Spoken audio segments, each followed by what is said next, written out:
ఎంతో ప్రేమతో కొని తెచ్చిన పట్టిల్ని పడేశావంట కదా. అయ్యో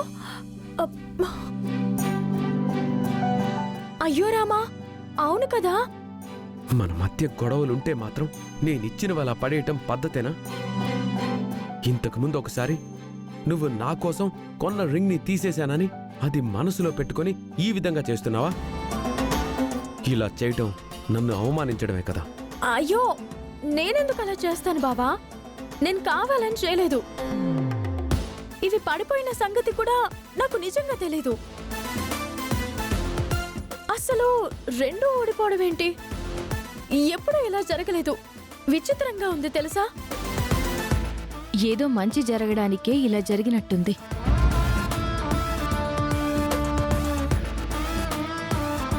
నువ్వు కావాలనే ఇలా చేసి ఇప్పుడు అబద్ధం చెప్తున్నావు, మాట మారుస్తున్నావు. లేదు సామి, నా మాట విను. నోర్మయ్. అరే, చెప్తే అర్థం చేసుకోవేంటి? ఓ అంటూ నా మీద విరుచుకు పడుతున్నావు.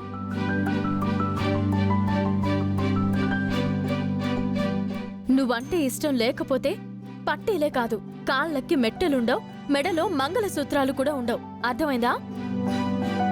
నువ్వు తొడిగిన ఉంగరం కూడా తీసేసేదాన్ని. అన్నీ అలాగే ఉన్నాయి కదా. మరి నువ్వు నన్ను ఎలా అనుమానిస్తున్నావు? మనసు ఎలా వస్తుంది? ఆత్మసాక్షి ఎలా ఒప్పుకుంటుంది?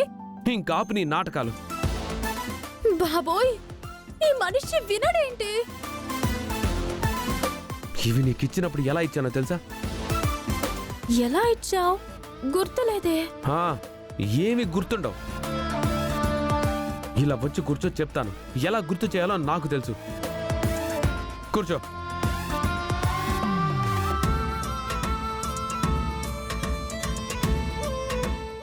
అయ్యో బావా, నువ్వు నా కాళ్ళు పట్టుకోవడం ఏంటి?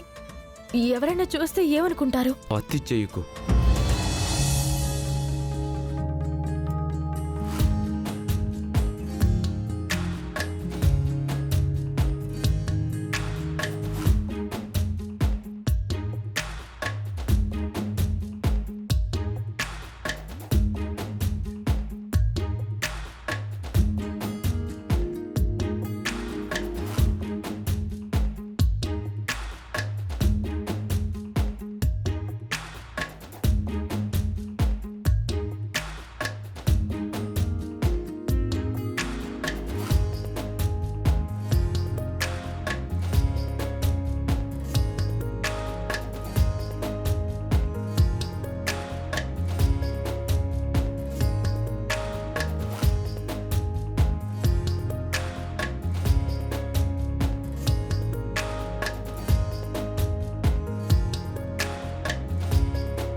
అప్పుడు వీటిని ఈ విధంగా నీకిచ్చాను.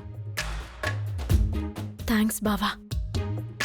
ఇందాక గుర్తులేదని అన్నాను కదా, ఇప్పుడు గుర్తొచ్చింది. చూడు, గుర్తులు, జ్ఞాపకాలు, బహుమతులు భద్రంగా ఉండాలి, సరేనా?